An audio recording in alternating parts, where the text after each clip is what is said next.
Hello students, today's topic is report writing. Today you will learn with me in this video how to write a report. Before starting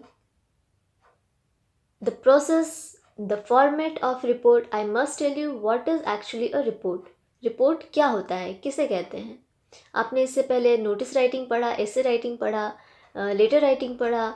Now you are going to read report writing. So what is a report? Report क्या होता है? It is a factual description of anything that had happened. It means यह जो एक factual description होता है. Factual means fact means क्या होता है? Reality. जो fact होता है, वास्तविकता. तो यह एक factual description होता है किस चीज़ का? जो भी घटनाएं, जो भी events, जो भी occasion या situation हो चुका है, जो past में ख़त्म हो गया, past हो गया, उसके बारे में report लिखा जाता है. It can be about any event, any occasion, any situation, etc. यह किसी भी event, किसी occasion, किसी situation के बारे में हो सकता है. So, my dear students, I should tell you, report writing is a very important question for your exam. This is a very important topic because in your exam, it contains 10 marks. और 10 marks I think आपके लिए बहुत ज़्यादा होना चाहिए. तो इस report writing में हम सीखेंगे कि कैसे हम रिपोर्ट लिखते हैं. रिपोर्ट क्या होता है? हम कहीं भी, आप न्यूज़पेपर्स पढ़ते होंगे, न्यूज़पेपर्स में भी आपकी रिपोर्ट होते हैं, हिंदी में भी, इंग्लिश में भी रिपोर्ट होते हैं. आपके स्कूल्स में भी आपको कभी क्वेश्चंस मिलते होंगे कि write a report on this topic. तो at first I should tell you what are the important things to write a report. तो इस रिपोर्ट राइटिंग के फॉर्मेट को जानने से पहले हम क्या जानेंगे कि what are the important points, important things for the report writing. Okay, so students, some important points for writing a report. हमें इन 3 इम्पॉर्टेंट बातों का हमेशा ध्यान रखना चाहिए जब भी हम रिपोर्ट राइटिंग करें. रिपोर्ट, जैसा कि मैंने बताया कि ये एक फैक्चुअल डिस्क्रिप्शन है, जो कि वैसी चीज़ों का डिस्क्रिप्शन जो कि पास्ट में हो चुका है, जो पहले बीत चुका था. तो इसलिए हमेशा हमें रिपोर्ट पास्ट टेंस में लिखना चाहिए, write in past tense. Next is passive form of expression. जो भी हम एक्सप्रेस कर रहे हैं बातों को, उसे ट्राई करना चाहिए according to the sentence, according to the meaning of the sentence, कि वो पैसिव फॉर्म में होना चाहिए. And the third one is write the contents in a series.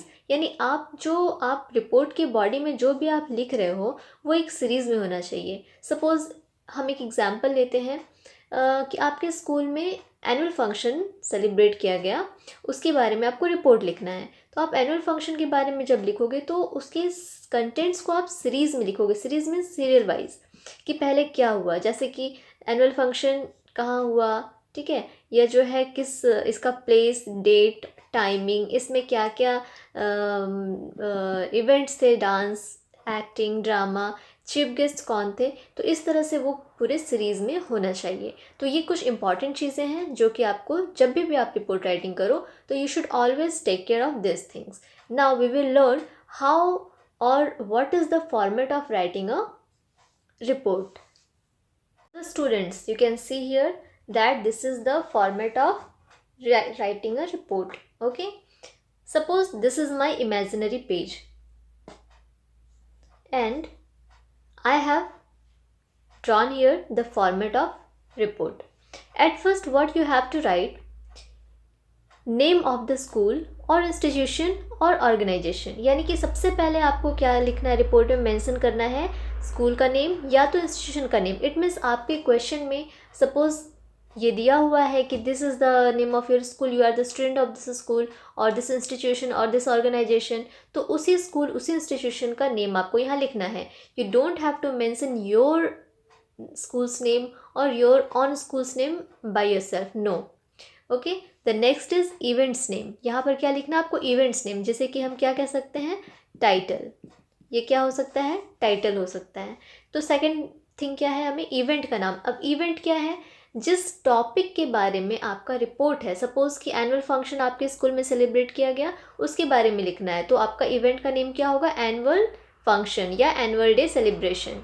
Okay, और ये जो मैंने लिखा है bye, Here you have to write the name of that person who is writing the report. It means ये report किसके द्वारा लिखा जा रहा है, कौन लिख रहा है, उसका name जो कि आपके question में mention होगा. और सपोज मेंशन नहीं होता है तो आप यहाँ पर XYZ भी लिख सकते हो. The next thing is date. Here you have to write the date. The day when you will write the report, that date here you have to mention. Okay, and then after writing the date you have to write here the contents which is known as body of the report. It means यहाँ पर आपको body जो है वो लिखना है. इस तरह से आपका report complete हो जाएगा. Now you will learn what should be here in the body of the report.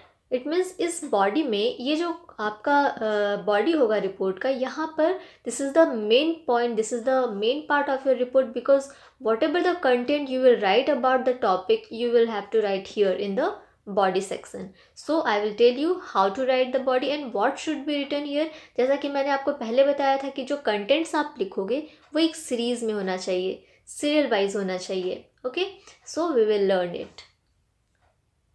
So the students, these are the things. जैसा कि मैंने अभी आपको फॉर्मेट बताया, here मैंने आपको बताया है फर्स्ट क्या लिखना है, नेम ऑफ द स्कूल और इंस्टीट्यूशन और द ऑर्गेनाइजेशन, जो कि मैं एक्सप्लेन कर चुकी हूँ. The next one is events name, date आपको मेंशन करना है. Next body, the main part is body. यहाँ पर क्या है कि आपको डेट मेंशन करना है, टाइम मेंशन करना है, प्लेस मेंशन करना है, और बाकी अदर इंपॉर्टेंट चीज़ें अगर हैं उस इवेंट से रिलेटेड लाइक दिस तो वो आपको मेंशन करना है. इट मीन्स वो इवेंट कब हुआ, कहाँ हुआ, किस दिन हुआ, उसके चीफ गेस्ट कौन थे और इस तरह की बातें. And next one is facts about the event. उस इवेंट से रिलेटेड फैक्ट्स. सपोज़ कि जैसे कि मैंने अभी एक एग्जांपल आपको दिया था एनुअल फंक्शन के से रिलेटेड. हम अगर दूसरा कोई टॉपिक लेते हैं, सपोज़ कि ब्लड डोनेशन से रिलेटेड है, तो उस ब्लड डोनेशन से रिलेटेड क्या क्या फैक्ट्स है, उस प्लेस पर उस इवेंट में क्या क्या हुआ, कैसे हुआ, वो सब सारी चीज़ें आपको मेंशन करनी है. The next one is your point of view. It means your suggestion, आप क्या सोचते हो, आप अपना पॉइंट ऑफ व्यू भी इस बॉडी में मेंशन कर सकते हो. And at the last the thing is conclusion, यानी कि आपको लास्टली क्या करना है, कंक्लूड करना है, कंक्लूज़न देना है आपको कि according to your point of view क्या कंक्लूज़न, उस पूरे इवेंट का summarise in brief, in short, वो आपको कंक्लूड करना है. इस तरह से आपका रिपोर्ट राइटिंग कंप्लीट हो जाएगा. Now I should tell you one thing, that जब भी आप बॉडी स्टार्ट करते हो तो उसका जो ओपनिंग लाइंस होता है, opening lines of the report, ये बहुत ही इम्पॉर्टेंट होता है.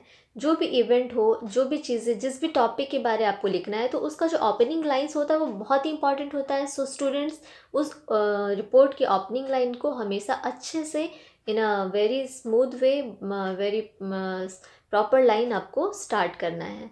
And then if you will follow these things, if you will follow this format that I have told you, the things as I explained here, then you can get your 10 marks very easily. I hope you would understand this. In the next video I will tell you, I will show you a report in a complete written way. Thank you. Have a nice day.